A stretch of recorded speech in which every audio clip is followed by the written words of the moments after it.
Baik, Assalamualaikum warahmatullahi wabarakatuh. Jumpa lagi dengan saya Dr. Zainab Ompujainah. Pada hari ini kita akan membahas pertemuan keempat mata kuliah kriminologi dan viktimologi. Baik, sebelum saya masuk ke materi keempat ini, saya akan sedikit mengulas tentang pertemuan kita yang ketiga lalu, bahwa ada aliran neoklasik, di mana aliran neoklasik ini lahirnya tentang Code Penal Prancis, kemudian ada aspek mental dan kesalahan seseorang tidak diperhitungkan, kemudian ada aliran klasik, ini ada Cesar Beccaria dan Jeremy Bentham. Kemudian pada aliran positivis, ini ada determinisme biologis dan determinisme kultural. Nah, determinisme biologis ini dipelopori oleh Lombroso, kemudian determinisme kultural ini dipelopori oleh Bernard dan Terters. Baik, kita masuk kelanjutan pada pertemuan keempat, teori kriminologi, di mana kita akan membahas tentang burn kriminal, physical kriminal, natural kriminal, dan body type teori. Burn criminal theory ini ada Cesar Lombroso, di mana pada tahun 1835 sampai dengan 1909, di mana penjahat yang dilahirkan itu dapat dilihat secara fisik. Para penjahat adalah suatu bentuk yang lebih rendah dalam kehidupan, lebih mendekati nenek moyang mereka yang mirip kera dalam sikap dan sifat bawaan dan watak di bidang mereka yang bukan penjahat. Kemudian fisik kriminal teori ini ada Enrico Peri pada tahun 1856 sampai dengan 1929, di mana kejahatan dapat dijelaskan melalui studi pengaruh-pengaruh interaktif di antara faktor-faktor fisik dan faktor sosial. Dalam faktor fisik ini ada ras, geografis, serta temperatur. Kemudian faktor sosial ini ada umur, jenis kelamin, variabel, dan variabel psikologis. Kemudian ada natural crime theory, di mana di sini dipelopori oleh Rafael Gravalo pada tahun 1852 sampai dengan 1934, di mana kejahatan-kejahatan secara alamiah dan ditemukan di dalam seluruh masyarakat manusia, tidak peduli pandang pembuat hukum, dan tidak ada masyarakat yang beradab dapat mengabaikannya. Kemudian body type theory, ini ada Ernst Kartmer pada tahun 1888 sampai dengan 1964, di mana di sini juga ada R. Houghton pada tahun 1887 sampai dengan 1954. Kemudian ada William H. Solden pada tahun 1898 sampai dengan 1977.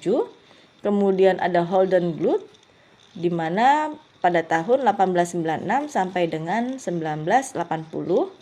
Kemudian ada Eleanor Glute pada tahun 1898 sampai dengan 1972. Nah, body type teori ini dikemukakan oleh Ed Kartmer pada tahun 1888 sampai dengan 1964, di mana melakukan studi terhadap 260 orang gila di Swabia, Jerman. Nah, faktanya subjek studinya memiliki tipe-tipe tubuh tertentu yang berkaitan dengan kecenderungan fisik.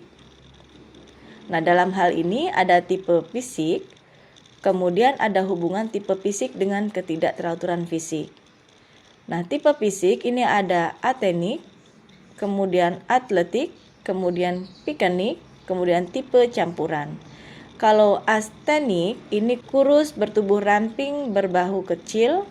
Kemudian atletik ini menengah tinggi, kuat, berotot, besar, bertulang kasar. Kemudian pikanik ini ada tinggi, sedang, figur yang tetap. Kemudian leher besar, wajah lurus. Kemudian tipe campuran tidak terklasifikasi. Nah, sedangkan tipe atenik dan atletik ini secara hubungan tipe fisik dengan ketidakteraturan fisik ini ada hubungan dengan psikoperenia, sedangkan pikenik dan tipe campuran ini berhubungan dengan depresi. Kemudian body type theory oleh R. Houghton pada tahun 1887 sampai dengan 1954. Ini ada antropologi fisik di mana membangun kembali perhatian terhadap kriminalitas secara biologis.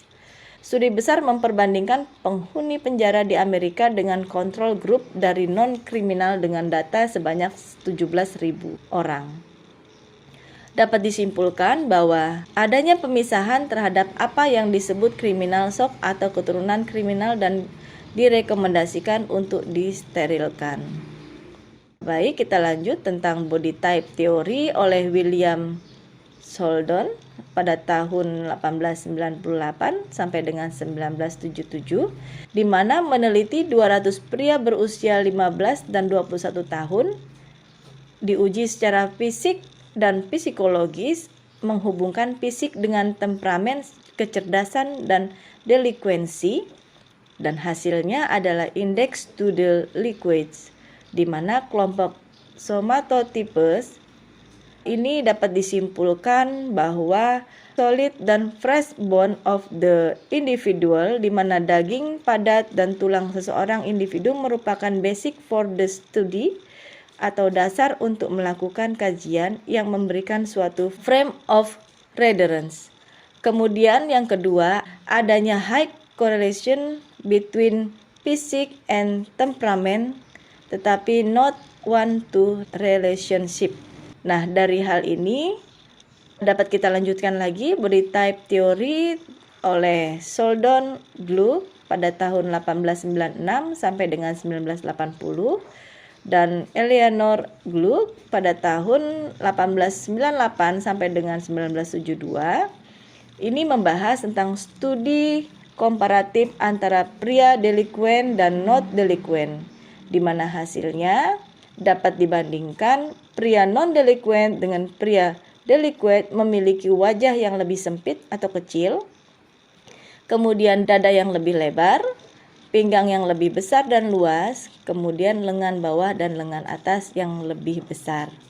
Nah, hal ini mendapati kurang lebih 60% delinquents dan 31% non-delinquent dinominasi mereka yang body type teori selanjutnya, yaitu fungsi otak dan learning disabilities, di mana ditemukan pada mereka yang menggunakan kekerasan secara berlebihan dibanding orang pada umumnya. Kemudian terdapat bukti bahwa orang tua dari anak-anak delikuen memiliki problem neurologis dibanding dengan orang tua dari anak-anak yang non-delikuen.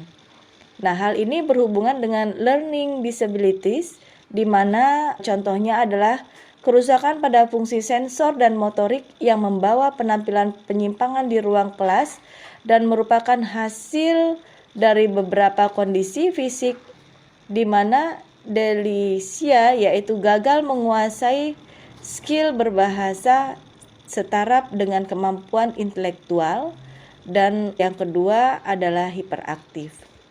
Kemudian body type teori yang selanjutnya yaitu kriminalitas dan faktor genetik, di mana Twin Studies ini mengungkap bahwa benar kejahatan ditentukan secara genetik, dan Carl Christiansen dan Karnova Mendik melakukan studi terhadap 3.586 pasangan kembar di Denmark pada tahun 881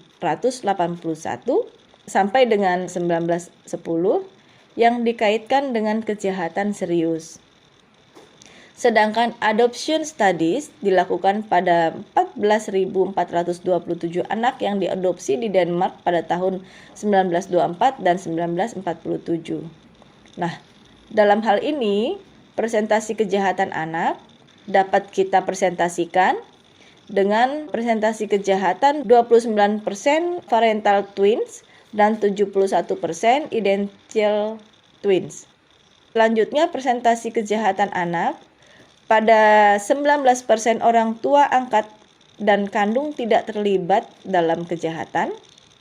Kemudian 20% orang tua angkat kriminal tetap orang tua kandung. Kemudian orang tua angkat tidak kriminal dan orang tua kandung kriminal. Ini pada angka 27%. kemudian orang tua angkat dan kandung kriminal pada 34%. Baik, dari materi yang saya sampaikan, dapat kita simpulkan bahwa teori kriminologi ini ada 4, yaitu Born Criminal Theory, kemudian Physical Criminal Theory, kemudian Natural Criminal Theory, dan Body Type Theory. Baik, pertemuan kita pada hari ini kita tutup. Kita akan berjumpa pada pertemuan berikutnya, pertemuan kelima. Saya tutup. Billahi taufiq wal hidayah. Wassalamualaikum warahmatullahi wabarakatuh.